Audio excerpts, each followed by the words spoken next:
Claude Delrieux.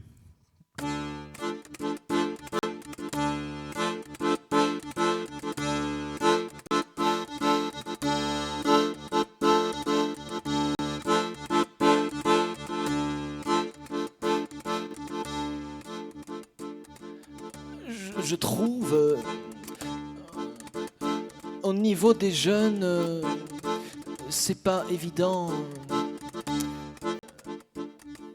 En fait, c'est surtout au niveau des parents. Ils démissionnent. Il faudrait les responsabiliser. Les jeunes las du système. Je trouve, au niveau de la télé, disons, si on va par là, en fait, c'est surtout au niveau des séries. C'est un peu l'Assange. C'est pas las du système. Je trouve, hein, au niveau zik aussi, disons, si on va par là, en France, hein, des fois, il n'y a pas le feu. Les mecs, ils s'y croient, mais ils y croient pas. Je trouve las du système. Las du système. Système.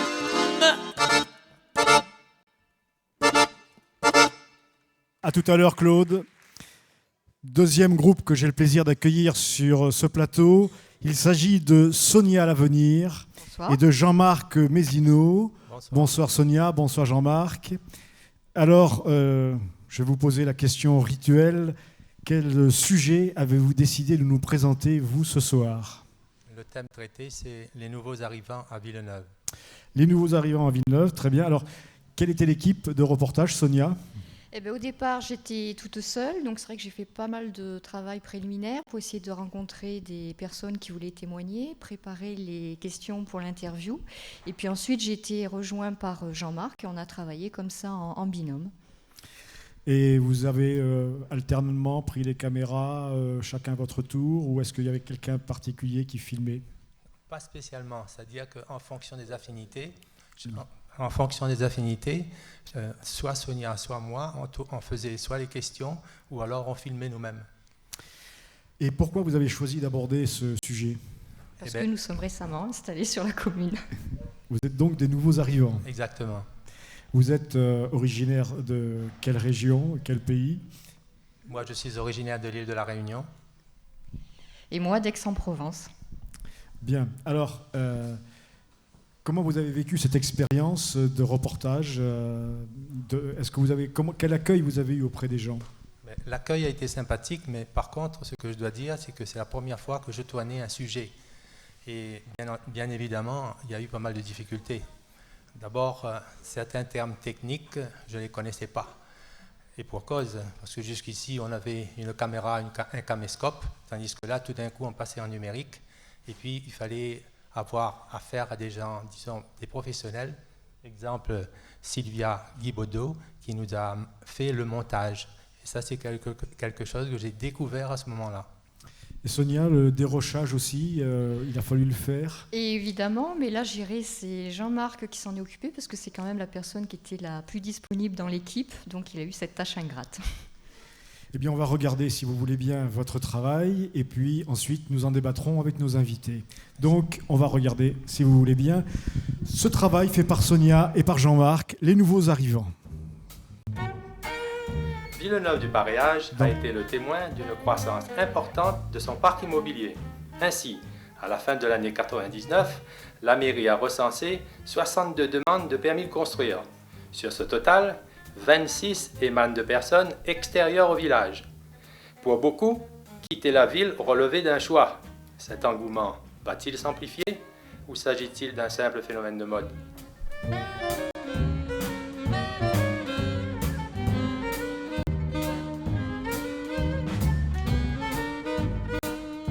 Nous venions de la banlieue parisienne, on est arrivé pendant un an à Pamiers et de là on est arrivé à Villeneuve-du-Paréage pour... je voulais de l'espace, je voulais pas de train, je voulais pas d'avion, je voulais pas de route bruyante comme il y a à Pamiers, ni de bruit au niveau de l'usine, on a un bruit sonore, donc je voulais pas tout ça, je voulais que le coq, les moutons et les vaches. Monsieur et Madame Le Borgne, vous êtes originaire de quelle région ? Moi, je suis breton. Et ma femme, elle est... Moi, je suis d'origine italienne. Oui. Et vous êtes connu comment ? À Paris, chez les Bretons, dans un bal des Bretons. Je suis de la région de Saint-Étienne. Ah, c'est loin par rapport à l'Ariège. 500 et quelques kilomètres. Alors, comment vous êtes arrivé jusqu'ici ? Eh ben, j'ai mon mari qui est natif de Pamiers. Et pour arriver jusqu'à Villeneuve, eh ben, nous recherchions une maison. Mes beaux-parents avaient un terrain sur Villeneuve, donc on a décidé de faire construire ici, et voilà quoi. Par rapport à mes enfants, où nous habitions à Saint-Chamond exactement, ouais. Et ben, malheureusement, ils sortaient jamais. Ils sortaient qu'avec leur maman pour aller chez leur papy et leur mamie. Tandis qu'ici, au début, il y a une méfiance parce que c'est vrai, on n'était pas habitués à ça. Mais quand j'ai vu qu'ils étaient tranquilles dans le village, je les ai un petit peu lâchés et ils en étaient bien contents.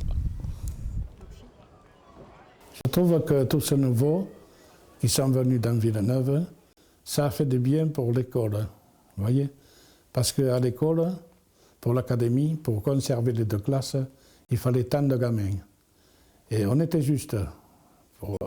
Ils allaient nous supprimer une classe, mais peut-être les 2. Et avec les nouveaux arrivants, ça a amené des petits, des enfants, ça a agrandi l'école. Et ce qu'on a fait, comme il y a 2 préaux, on en a supprimé un et sur l'autre côté, nous avons fait une garderie, voyez, pour les petits, pour les parents qui vont travailler.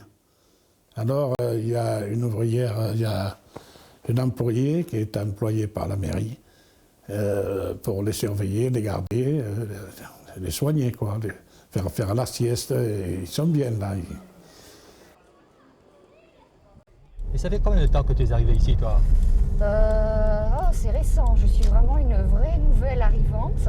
Oui, mais enfin, combien ? Ça fait, je crois, entre 9 et 10 mois maintenant, puisque ça s'est fait fin avril, tout début mai de l'année dernière. Là, tu vois, moi je suis un petit peu plus ancien que toi, puisque ça va faire 2 ans, au mois de juillet, que je suis ici à Villeneuve.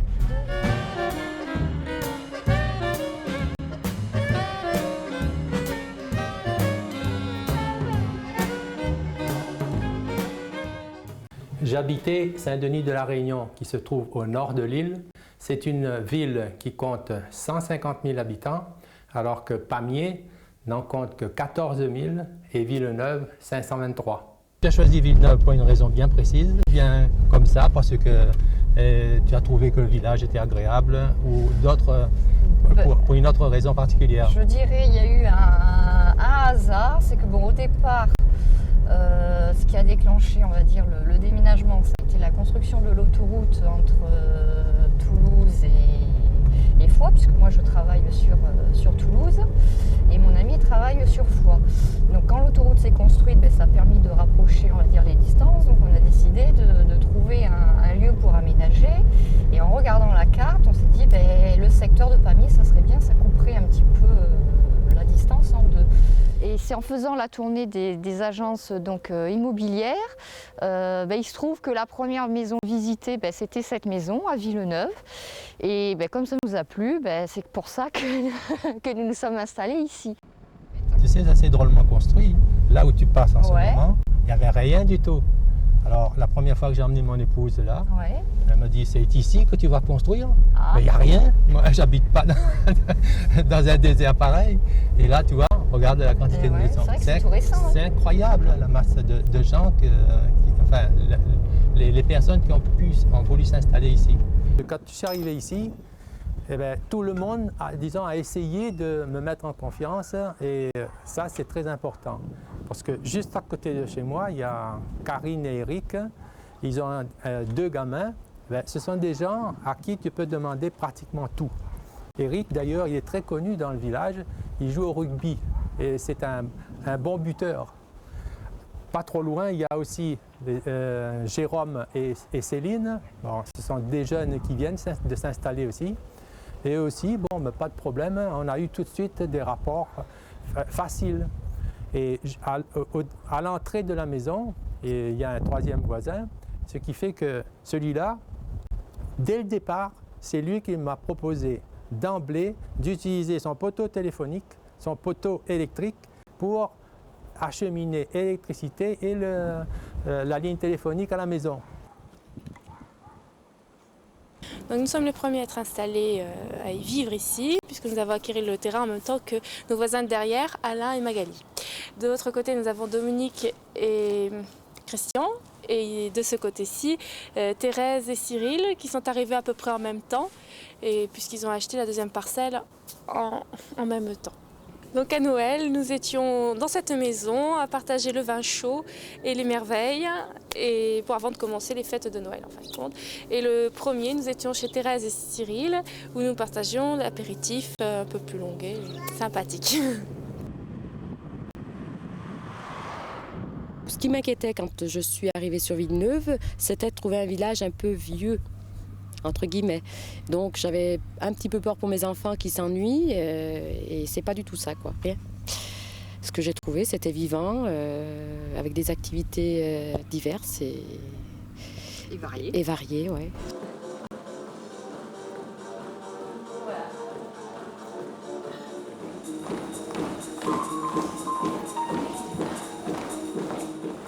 Ce que je trouve bien, c'est que pour un petit village comme Villeneuve, puisque c'est vrai que nous ne sommes pas très nombreux, nous sommes 500 et quelques habitants, je trouve que c'est un village qui est très vivant, parce qu'il y a beaucoup d'associations, donc il y a pas mal d'activités qui existent, bon, même si je n'ai pas toujours le temps d'y participer. Donc je pense que c'est ce qui aide à créer un lien social et à donner aussi envie peut-être de faire dans un premier temps un premier pas vers les autres, et puis ensuite de vivre comme ça avec tout le monde. Si on n'a pas d'escargot dans les fleurs. Ah si, ça arrive, ça, oui. Ouais. Des problèmes d'intégration? Oui. Pas du tout. Oh, Pas du tout. Pas du tout. C'est-à-dire que c'est nous qui avons été vers eux. Je crois que c'est en 1984 on a créé le club des aînés. Et en 85, oui. On a été un des premiers adhérents. Quoi. Alors bon, ça nous a déjà permis de connaître mieux les gens. Vous savez, un village, s'il n'y a pas de sport, s'il n'y a pas de sport, s'il n'y a pas d'activité, un village, il est mort. À ce moment-là, un village est mort. Il faut qu'un village vive. Il y a un bon comité de fêtes, il y a de belles fêtes à Villeneuve. Oui, si on veut rencontrer des gens, on peut aller dans le village et rencontrer des gens, discuter. Il y a toujours quelqu'un de sympathique pour discuter. Voilà. Moi, je ne me sens pas seule ici, on est bien. On promenait beaucoup l'Issagara et on continue avec Gwendal dans le village. On se promène beaucoup, donc ça y fait aussi le fait que nous, on se déplace, on les rencontre et il y a échange.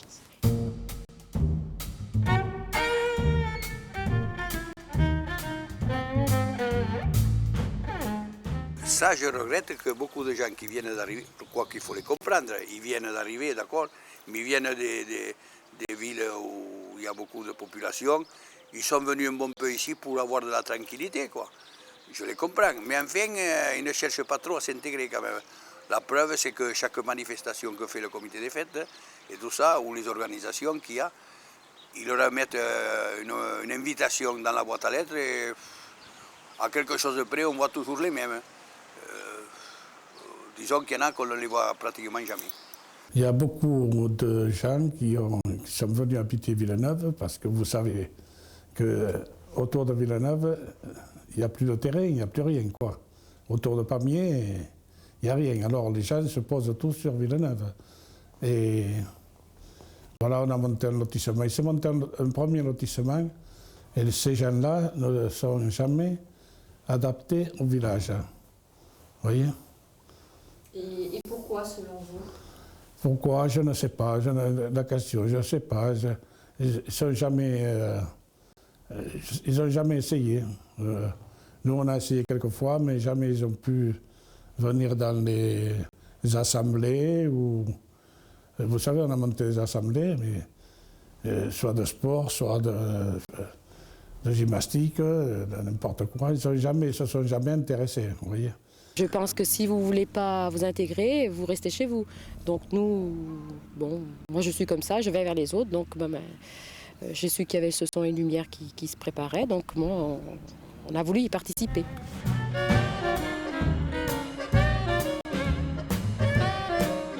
À ton avis, est-ce que le village doit continuer à s'agrandir?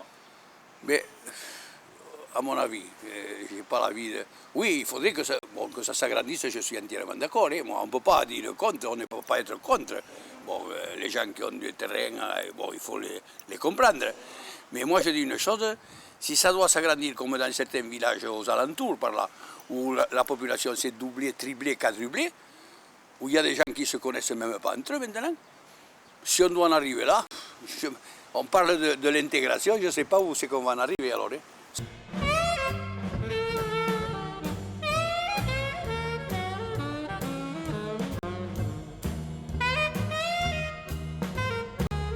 Moi, personnellement, ça ne me déplairait pas de le voir s'agrandir un peu, parce que, et surtout si ça pouvait amener les commerçants, un commerce, parce qu'ici, celui qui reste, c'est pas suffisant.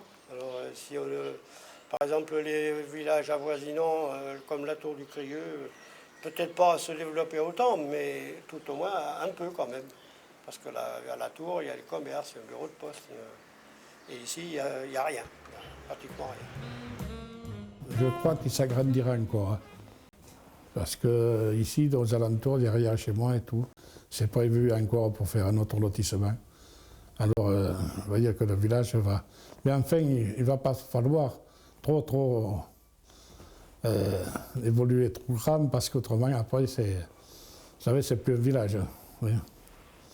Ça sera à refaire, je referai le même choix, sans hésitation, et on va y rester, parce qu'on est breton, enfin mon mari est breton, je suis du Limousin, on pourrait se dire, ils s'en vont dans 3 ans ou 4 ans, non, on reste là.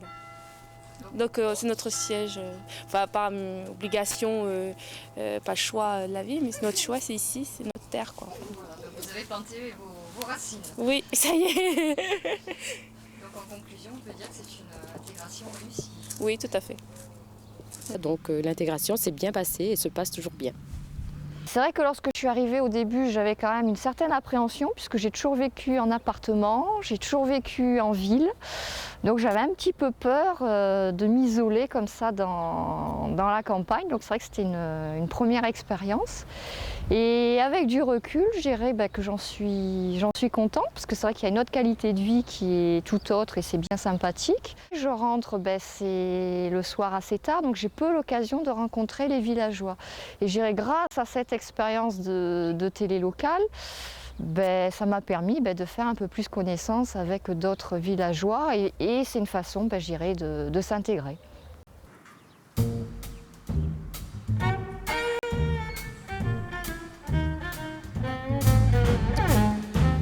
Merci à Sonia et à Jean-Marc pour ce film que nous avons vu ensemble. Je vais maintenant accueillir et je vais vous présenter mes invités sur ce plateau. D'abord, Monsieur Bruno Labrousse, qui a été notre historien et documentaliste pendant le spectacle Le Son et Lumière Villeneuve. Bonsoir Bruno. Bonsoir. Villeneuve et le livre magique, et qui va tenir là encore, entre guillemets, ce côté historien pour ce débat. À côté de lui, Monsieur Claude Beaufils, qui est le président du Cercle Condorcet pour l'Ariège. Bonsoir Monsieur Beaufils. Bonsoir. Et à côté, monsieur Norbert Meller, qui est, lui, président du Conseil du développement des pays de Foix et de la Haute-Ariège. Bonsoir, monsieur Meller. Bonsoir. Alors, je vais vous demander, d'abord, Bruno, est-ce que tu peux réagir sur ce film et quelques commentaires? Alors, quelques petits commentaires. Je crois que quelque chose qui ressort bien des interventions, autant des prises de parole des nouveaux arrivants que je dirais entre guillemets des vieux habitants de Villeneuve, c'est que quand l'intégration, elle se fait à deux. Et ce qui est bien symptomatique peut-être, c'est que s'il y a la volonté effectivement des Villeneuvois de souche d'intégrer les nouveaux arrivants, il faut également que les nouveaux arrivants souhaitent s'intégrer à Villeneuve. Et c'est peut-être la spécificité de Villeneuve, c'est justement d'arriver à ce que cette mayonnaise prenne un peu. C'est pas nouveau, hein, c'est pas nouveau puisque les flux migratoires, entre guillemets, sont beaucoup liés sans remonter à la création de Villeneuve, à l'industrie, vers les années 1890-1900. Et c'est vrai qu'on a rapidement vu les populations espagnoles, italiennes, quelques Polonais, maghrébines, contrairement à l'idée reçue des 1900-1910, s'intégrer facilement. Alors pourquoi pas aujourd'hui? Alors je vais poser la question à monsieur... Ça y est, j'ai mangé son nom. Monsieur Claude Beaufils. Ça ne devrait pas exister des choses comme ça. Donc Claude, vous n'êtes pas originaire de l'Ariège? Non, sauf que je suis à l'Ariège depuis maintenant 12 ans et que je peux me considérer comme ayant, comme le disait la dame tout à l'heure, trouvé une terre qui est plus une terre d'accueil aujourd'hui. Et ça s'est bien passé, l'intégration en terre d'Ariège? L'intégration s'est bien passée dans la mesure où j'avais, et en famille nous avions une volonté d'intégration. Le fait de militer dans les associations et dans celle que je représente encore ce soir a considérablement accéléré le phénomène d'intégration. Et monsieur Norbert Meller, même question, est-ce que vous êtes, vous, un Ariégeois de souche, et est-ce que vous avez eu un problème ou des problèmes d'intégration? Je ne sais pas. Oui et non. Je suis fuxéen depuis 52 ans, c'est-à-dire que je suis né à Foix. Mais j'ai été confronté à cette réflexion sur l'intégration depuis mon plus jeune âge, puisque le 4 février 1939, mes parents et mes grands-parents passaient la frontière espagnole. Et donc, ça a été toujours sous-jacent. Et j'ai eu la chance de naître, parce que je ne l'ai pas choisi, dans ce beau pays qu'est la France, et de profiter de toute la valeur de l'école républicaine de notre pays.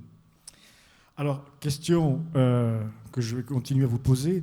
Villeneuve a connu un bond très important, hein, une augmentation en quelques années de 1/5 de sa population, c'est-à-dire en 10 ans, 150 habitants en plus. Est-ce que ça peut avoir des conséquences et des incidences sur la vie du village, positives ou négatives, hein? Oui. Je crois plus généralement que le problème ne concerne pas que Villeneuve, il faut le dire. C'est la réflexion sur l'intégration est plus universelle. C'est tout le débat sur la différence. Et avec les flux qu'il y aura sur ce département de l'Ariège dans les années à venir, les gens qui viennent d'ailleurs, ça ira en s'amplifiant de mon point de vue. Ceci étant posé, moi je pense que le problème est un problème finalement de réflexion. D'abord pour dire que chacun ici, on ne vit pas très longtemps sur cette terre, et puisque nous sommes différents, et ça aussi c'est incontournable, autant que nous soyons heureux et que nous soyons bien ensemble. Ça c'est le débat de fond. Donc à partir de là, il faut mener la réflexion pour savoir quelles sont les entraves à cette vie en paix entre nous et dans l'amitié. Et à partir du moment où on a mené cette réflexion et qu'on peut la mener, ce que je crois que vous avez fait à Villeneuve, on peut aller encore au-delà en se demandant qu'est-ce qu'on fait nous, chacun individuellement, plutôt que d'aller voir chez les autres ce qui ne va pas, ce qu'on fait nous pour aller dans ce sens-là. Moi je crois que c'est ça qui est essentiel, pouvoir passer au tamis de la critique ce qui ne va pas dans notre entourage, mais aussi avant tout ce qui ne va pas chez nous et ce qu'on peut faire pour améliorer les choses et pour que ça aille mieux. Claude Beaufils, si on élargit le débat, comme l'a fait Norbert Meller, sur au-delà de Villeneuve et au-delà du département, sur l'ensemble du territoire, quelle en est l'intégration? Est-ce que c'est basé, et c'est bien sûr basé sur la tolérance, mais comment est-ce qu'on peut vraiment aborder le sujet? C'est un sujet vraiment de société d'aujourd'hui. L'intégration, elle n'est pas basée que sur la tolérance. Je suis de ceux qui pensent que l'intégration, elle est basée sur un autre mot qui est employé à plusieurs reprises ce soir, qui est la citoyenneté. Il y a des droits et des devoirs dans cette société. Il y a des droits et des devoirs en matière d'intégration également. Nous l'avons dit, et ça a été très bien montré dans le précédent reportage, Bruno Labrousse insistait également sur ce phénomène. L'intégration, elle se fait à deux. Il ne peut pas y avoir d'un côté un groupe qui aurait des devoirs et de l'autre côté un groupe qui aurait des droits. Ce qui est vrai sur Villeneuve peut être étendu à l'Ariège et au niveau national, voire au niveau universel, comme le disait Norbert tout à l'heure. Donc moi j'insiste bien sur ce phénomène et il n'y aura d'intégration, il n'y aura de vivre ensemble vers le bonheur, comme ça a été dit, que si cette citoyenneté, ce respect de l'autre est enseigné dès l'école, et là aussi ça a été très bien montré tout à l'heure. Alors Bruno Labrousse, je sais que tu écris actuellement un livre sur les grands hommes politiques de l'Ariège. Est-ce que dans ces grands hommes politiques, ils sont tous ariégeois d'origine? Et est-ce qu'ils ont eu des problèmes, eux? Alors, sur les grands hommes, sur les petits aussi. Oui. Non, ils ne sont pas tous de l'Ariège. C'était peut-être l'intérêt de cette étude. C'était de voir qu'il est capable de... On dit toujours que c'est un peu difficile de s'intégrer politiquement, je parlais, dans un endroit qu'on ne connaît pas. Et en fait, on s'aperçoit que depuis la Révolution, entre guillemets, jusqu'à nos jours, la moitié des élus sont en fait d'origine extra-départementale. Ce qui prouve bien qu'ils sont acceptés, puisqu'ils sont élus. Et qu'il est possible aussi de s'exporter, entre guillemets, puisque certains Ariégeois sont allés se faire élire ailleurs. Maintenant, pour compléter peut-être ce que disait Claude Beaufils, je me faisais la réflexion sur le plateau précédent de Madame, excusez-moi, Nadine François. Voilà, de Madame François, qui parlait de citoyenneté au travers de l'école et au travers du tissu associatif. Et effectivement, ce tissu associatif est très, très, très présent à Villeneuve. Il est très vivant et avec une particularité moi, qui ne suis pas de Villeneuve, donc qui suis un peu, entre guillemets, un nouvel arrivant, moi qui m'a marqué la première fois où je suis arrivé à Villeneuve, c'est que en plus d'être très vivace, il est, je dirais, intergénérationnel. C'est-à-dire qu'on retrouve dans l'ensemble des associations, c'est pas Tintin de 7 à 77, mais ça va des nourrissons jusqu'aux plus âgés, le 3e, 4e âge.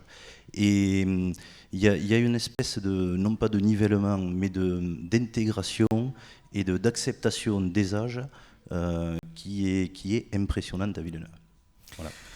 Je vais faire un petit tour de table, on va poser la même question à tout le monde.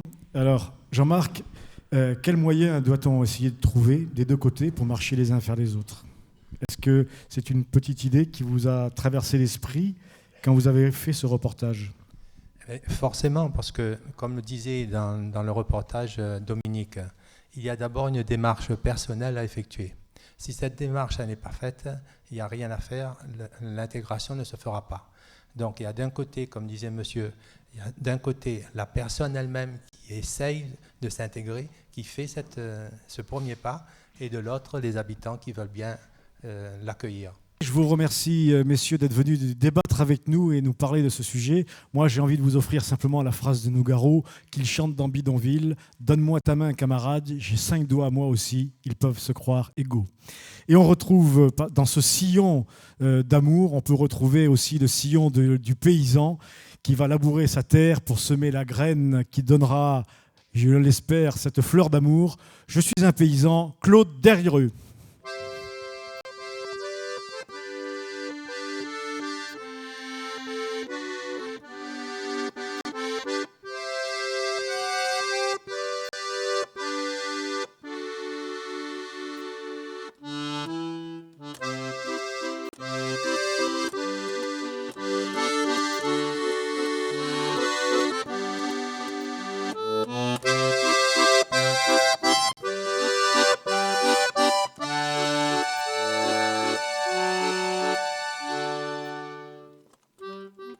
c'est au milieu des bouses de vache,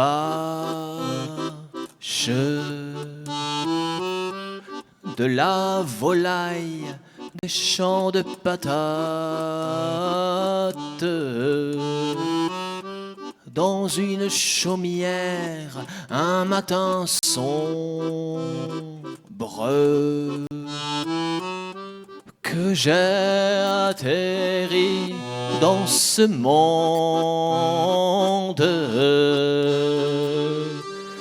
J'ai grandi dans ce terroir où ça bosse du matin au soir. Ah oui, je suis un paysan, espèce rare mais fondamentale. Oh, je suis un paysan et j'en suis fier. Je pisse au bord des champs, dans les bruyères. Et quoi que je fasse, y a rien à faire. Je serai toujours un gars de la ferme. Mais c'est vachement dur la campagne. Alors j'ai voulu changer de cadre. Je me suis dit tu vas faire rockstar. Et je suis allé chez Phonogramme.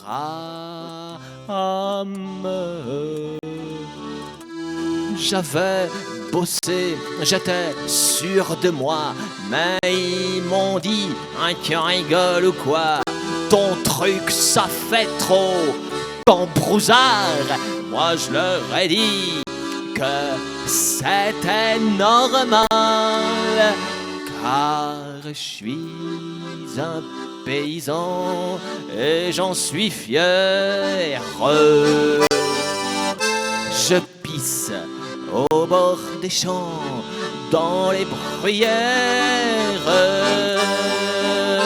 Et quoi que je fasse, y a rien à faire. Je serai toujours un gars de la ferme. Oh, je suis un paysan et j'en suis fier. Je pisse au bord des champs, dans les bruyères. Et quoi que j'invente, y a rien à faire. Je serai toujours un gars de la terre.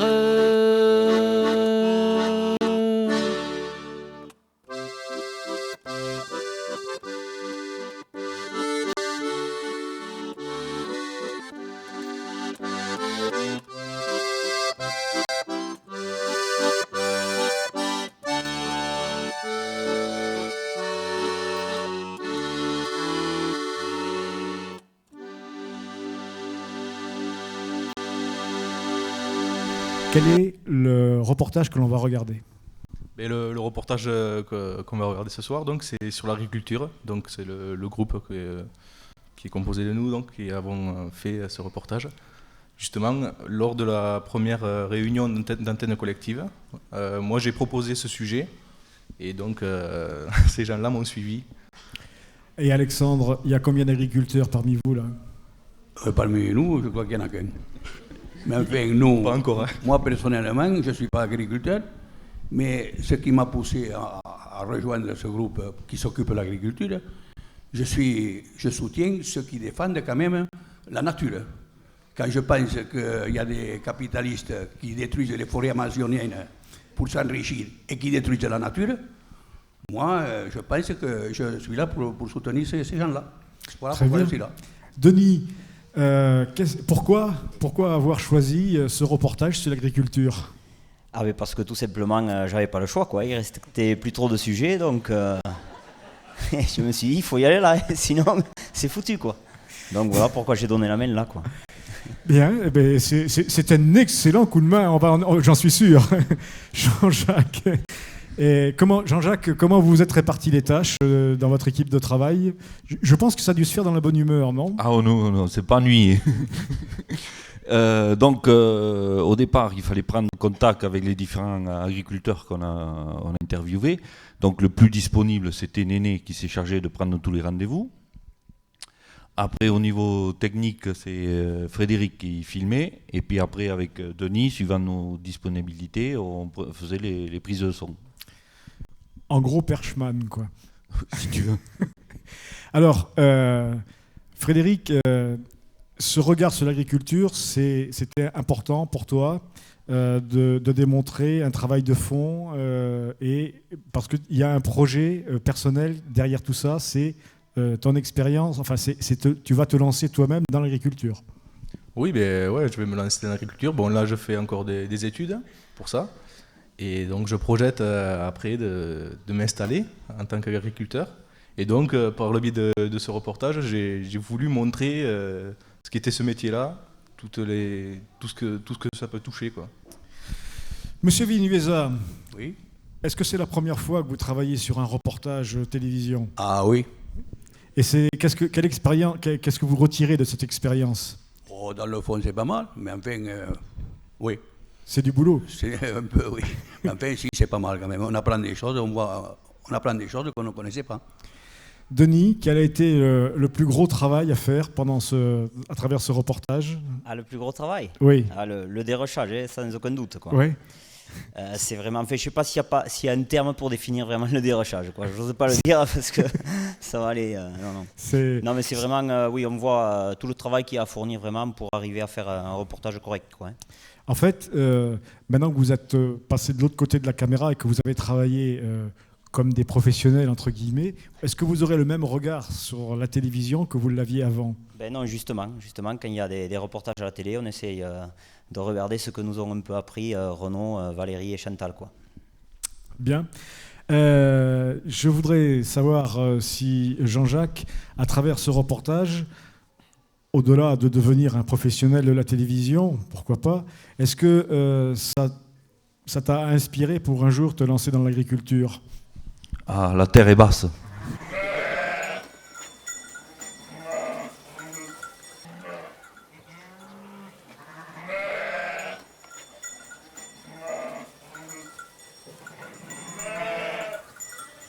Dans les années 30, j'avais 5 ans, quoi. Et je suivais mes parents dans ces activités. Mes parents avaient à l'époque 6-7 vaches, comme tout le monde, un cheval ou une jument. Et ils travaillaient avec des vaches. Papa était tout seul, il travaillait ou avec les vaches ou avec le cheval. Avec le père de vache, il a commencé à labourer. De vaches. Et l'évolution, ça s'est fait qu'il a gardé des veaux mâles, ça a fait des bœufs, il a labouré avec des bœufs. Et après, il avait acheté une jument qui a fait des poulains. Et on a gardé les poulains et on travaillait avec 3 chevaux, je travaillais après. Mes grands-parents, quand ils sont arrivés, ils avaient la charrette et la charrue et une herse. J'allais à l'école, ici, j'ai passé mon certificat. Toujours à Villeneuve. Toujours à Villeneuve. Et après que j'ai travaillé à l'exploitation avec mes parents. À 13 ans, moi, j'allais dépiquer, parce qu'on dépiquait, on s'aidait d'une ferme à l'autre, on dépiquait sur place. Tu vois ce que je veux dire, moi. On avait une machine qui venait, et tu dépiquais, et on s'entraidait. Et bien, moi, à 13 ans, j'y allais, et je portais des sacs. On mettait le grain dans cette machine qui se dépiquait, la paille sortait, le grain sortait derrière. Et puis en 60, 61 ou 2, les moissonneuses sont arrivées, ça a été fini. Le transport des gerbes, c'était plusieurs, il y avait 4 ou 5 charrettes, quoi, ils sont enterrés les uns avec les autres, tu vois. Et ça demandait une quinzaine de personnes, quoi. Faire la gerbière qu'on l'appelait, et charrier les gerbes. Donc là, c'était avec les voisins, la famille. Les voisins, la famille, je crois. Ça durait que 2 jours, ça, chez les autres. Et après, il y avait le dépiquage, le battage, je crois. Et ça durait. On faisait tout le village, là. Tu vois, les uns avec les autres, ils s'entraidaient. Les rails, il fallait plus de monde, tu vois. Les exploitants, un petit ou un gros, il devait y avoir une trentaine. Vous voyez? Rien que dans le village. Eh oui. Puis le ferme, je ne compte pas. Oui, oui, une trentaine. Et chaque porte, c'était un exploitant. Oui, les bêtes qu'il y avait dans le village, comme les animaux gros, quoi, les vaches, ça passait tout dans le village. Parce qu'on avait les packages du côté de la chambre d'agriculture là-bas, et tout le monde sont prêts là-bas. Vous voyez? Et là, c'était une rencontre, les jeunes, on s'amusait en regardant les vaches. C'était notre passe-temps. Le matin, c'était la traite. On les faisait manger les vaches. Et après, quand on avait mangé, nous, on les amenait au package. Jusqu'à 11h, on les rendait tous les jours à midi. Personne ne le clôturait à l'époque. Et après, vers 4h l'après-midi, le soir, quoi, on les ramenait au package jusqu'à la nuit. Et après, c'était la traite le soir. Et vous finissiez à quelle heure le soir? Oh, de vite faire 4 heures de vache, tu vois.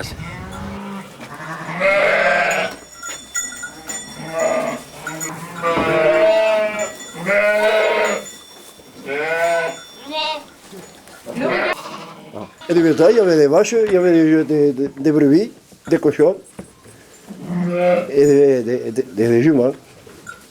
Et à l'époque, c'était les vaches. Et puis on faisait un peu de blé, quoi, comme d'habitude.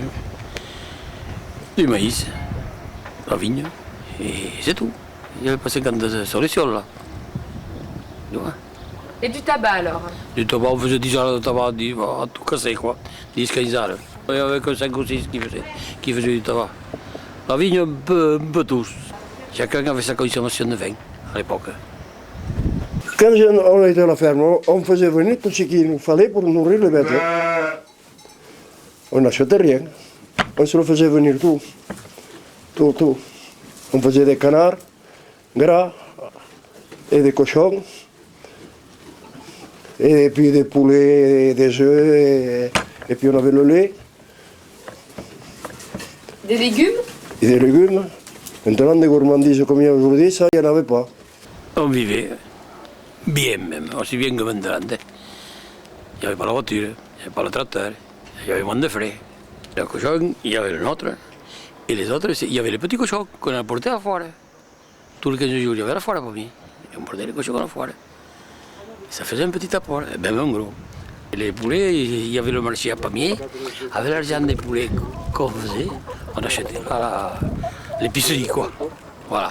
Et en plus, le ramasseur de lait qui était de Foix à l'époque, il nous portait le beurre.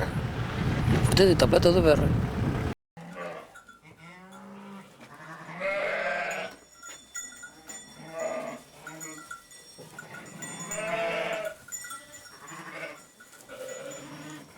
Mes parents sont venus sur l'exploitation du fort ici même en 1946, après la Deuxième Guerre mondiale.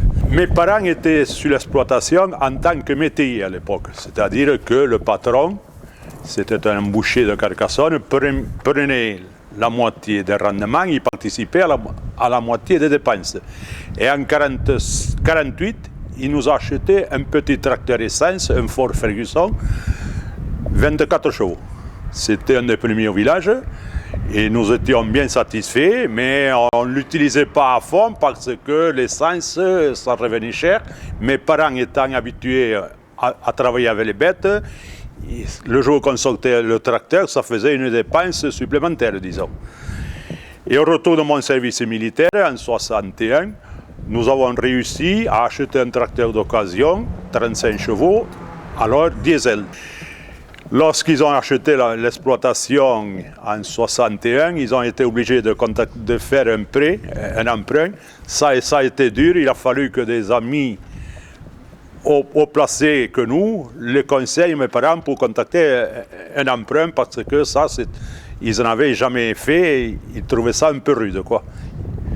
Mais après, quand même, avec les rendements supérieurs qu'on faisait, ils ont quand même suivi le cours de la vie.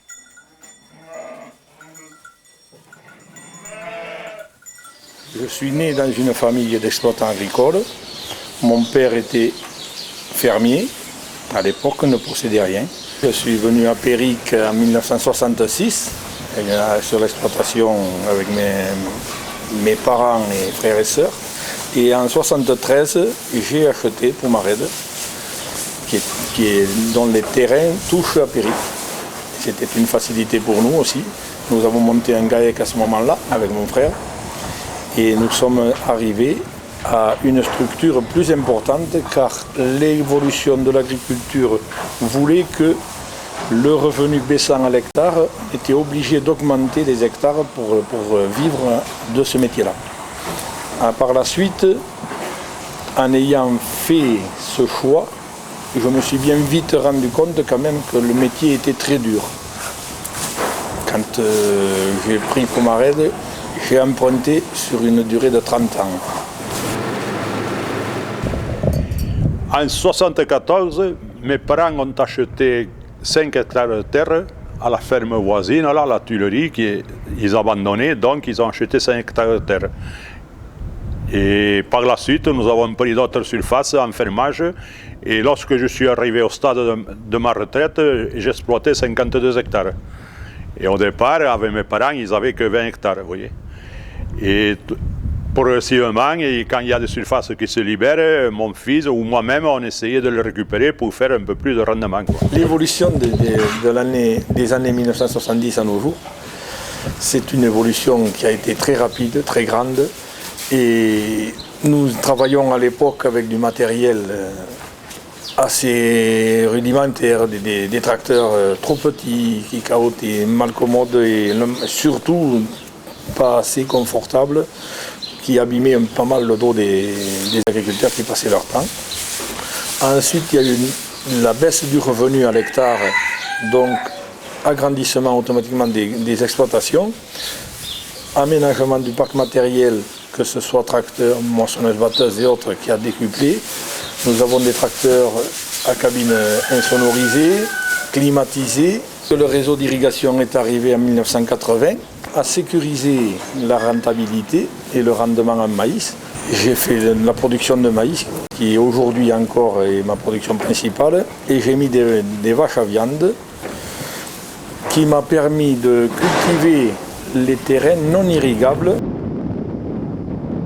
Lorsque l'irrigation est arrivée sur le secteur, on a pris une borne d'irrigation, ce qui nous a permis d'irriguer des hectares supplémentaires. Et on s'est orienté un bon peu sur la culture du maïs, tout en maintenant la production laitière. Suite à la deuxième crise de SEB,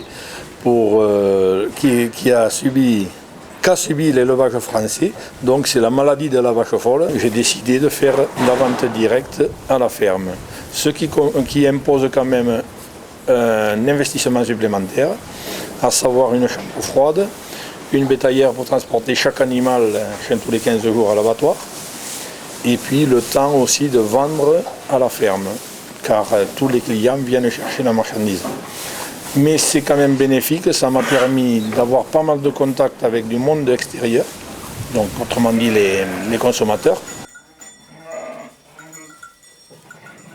Et c'est le père Camarena, rapatrié d'Algérie en 1961, qui est venu acheter cette propriété ici, dans l'Ariège. Et comme le disait la chanson d'Enrico Macias à l'époque, les pieds noirs ils sont rentrés d'Algérie pour planter leurs tentes et leurs pommiers. Ils ont su qu'il y avait donc de la terre à vendre dans l'Ariège, et comme le gouvernement français donnait des subventions à l'époque pour planter des pommiers, c'est tombé dans une période où tous les pieds noirs qui rentraient d'Algérie ne savaient pas exactement dans quoi se lancer, puisque les uns étaient spécialisés dans le maraîchage, les autres dans l'orangerie ou dans la viticulture. Et donc, comme la production française en pommes, en fruits en général, était déficitaire à cette époque-là, le gouvernement avait instauré donc des subventions pour aider à la production. Villeneuve-du-Paréage s'est trouvé dans une région où il y avait sûrement de la terre à vendre à l'époque. Il est vrai que tous les vergers actuels de l'époque, autour de Villeneuve-du-Pareage, qui se sont créés donc à cette époque-là, c'était principalement des pieds noirs. C'était principalement des rapatriés, que ce soit d'Algérie ou du Maroc.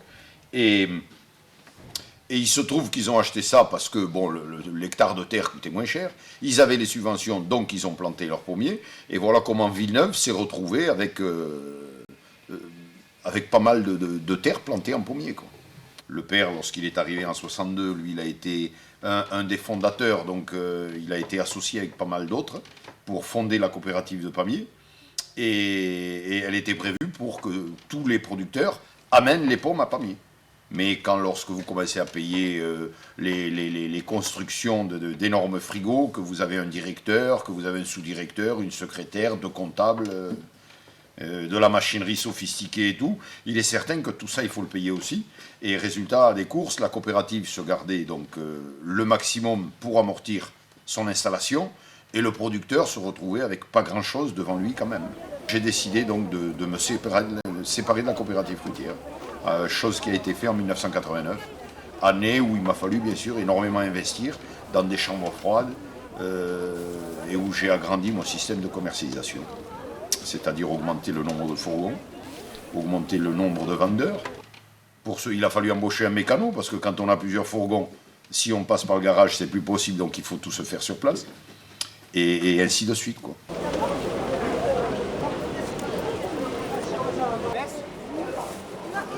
Nous avions décidé avec mon beau-frère, dès 1988, de venir prendre la relève de mon beau-père, qui est installé ici, lui, depuis le début des années 60.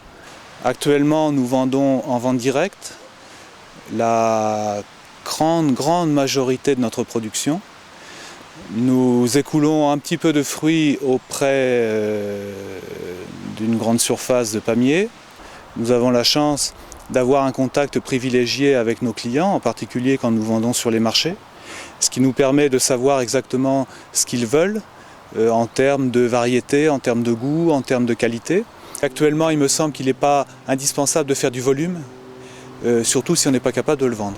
Donc il faut arriver à produire ce qu'on est capable de vendre, ce qui n'est d'ailleurs pas toujours simple, parce que des fois on est toujours à la merci d'un aléa climatique qui fait qu'il nous arrive de manquer de production.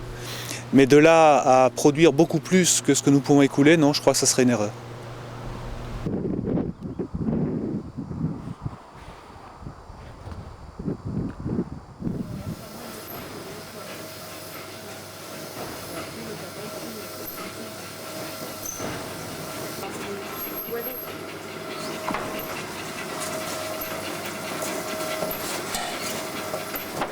Je me suis installée définitivement en 1995.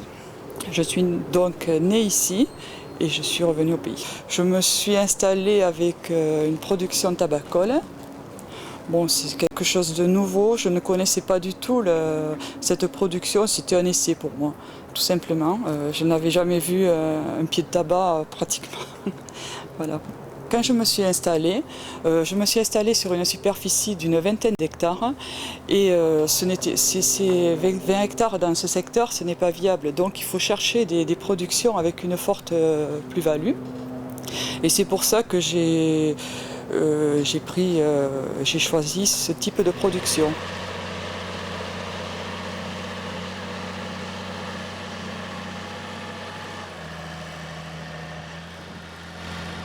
J'ai 26 ans, je suis la 4e génération d'agriculteurs.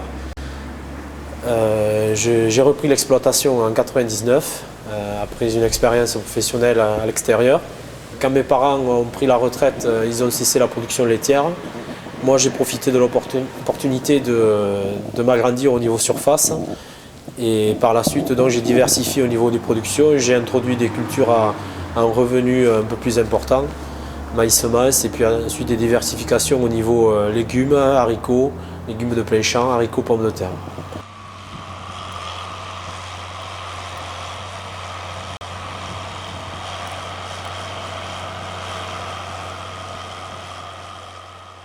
Au départ, notre projet était de fusionner un peu avec mon père, pas faire une sorte de GAEC, mais c'est lui qui allait me diriger un petit peu pour mon avenir. Il s'est trouvé que notre voisin est venu en nous disant qu'il vendait ce terrain. On a changé de projet et on a pris celui-là qui me va impeccablement bien, quoi. Parce que c'est mes arbres, je m'en occuperai du mieux que je peux, quoi. À 22 ans, on se retrouvait avec 15 hectares de terre, on va dire 13 hectares en arbres. Ça représente un bon petit paquet. Mais je suis un peu rassuré quand il y a mon père derrière, quoi. S'il n'y avait pas eu mes parents, s'il n'y avait pas eu l'apport de base de mes parents, que ce soit au niveau foncier, au niveau matériel et tout, aujourd'hui, on n'aurait pas pu s'installer parce qu'on voit de plus en plus des jeunes qui essaient de s'installer comme ça, sans être fils d'agriculteurs, sans avoir de biens propres à eux. Mais aujourd'hui, ils n'y arrivent pas, ils vont tout droit dans le trou, quoi, comme on dit. J'envisage de m'installer en 2004, donc quand j'aurai terminé mes études. Parce que bon, là, je suis encore en formation. Et ensuite, donc, je déciderai de m'installer sur une exploitation voisinante à celle de mon père. Je passe un brevet professionnel de responsable d'exploitation agricole. Donc c'est un brevet pour avoir le statut de jeune agriculteur, pour pouvoir s'installer en ayant droit au prêt à taux réduit, puis à l'aide pour les jeunes agriculteurs, pour pouvoir s'installer. Parce que bon, sans cette aide, il est difficile de s'installer. L'exploitation que je vais acheter, elle a une surface de 40 hectares, avec des bâtiments. Et bon, moi j'ai le projet de m'installer en grande culture en fait. Notamment la culture du maïs, qui est la plus dominante dans la région, parce que c'est la plus adaptée aux terres des exploitations. Et c'est la mieux rémunérée, quoi.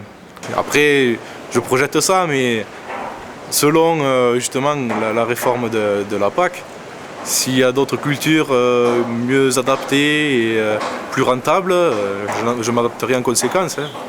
C'est vrai qu'on est toujours tributaire des événements, quoi, qui se passent autour de nous, c'est-à-dire la nouvelle PAC, enfin tout ce qui... on ne sait pas trop jusqu'où ça peut aller. Est-ce qu'on veut encore de nous en tant que petits exploitants? Est-ce que les petites productions vont pouvoir s'en sortir, se tirer d'affaire de ce milieu? On ne sait pas ce qu'on veut faire. Ce qu'on pourra faire dans 10 ans, on ne peut pas le dire, quoi. Enfin, moi personnellement, dans ma situation, je ne peux pas le dire. J'essaie de rester optimiste. Le gros truc à faire, c'est qu'il faut s'adapter en permanence, que ce soit en premier lieu au temps, parce que c'est quand même le temps qui décide de nos productions et de nos activités. Et s'adapter surtout au marché, c'est-à-dire qu'il ne faut pas hésiter à changer de production et il faut être très réactif et s'adapter très vite aux nouvelles contraintes qu'on nous impose, que ce soit au niveau environnemental, au niveau mondial pour les cours, au niveau européen pour l'attribution de telle ou telle aide. On s'est dit, bon, mais plutôt que de faire du conventionnel, on va faire du bio. Parce que bon, on estime quand même que dans le monde entier, bon, il y a un peu trop de pollution. C'est-à-dire qu'on pourra traiter, mais à base de produits végétaux. C'est complètement différent en taille, en traitement. Normalement, il faudrait qu'on y soit au moins une fois dans la matinée, chaque jour, même y compris le dimanche, avec une loupe, avec la lumière, si possible aussi, pour mieux voir les petits insectes, car il y a des insectes microscopiques qu'on ne pourrait pas voir à l'œil nu. Il faut faire arbre par arbre, enlever les branches, enlever les feuilles, il faut tout faire à la main. Je ne suis pas contre la culture bio.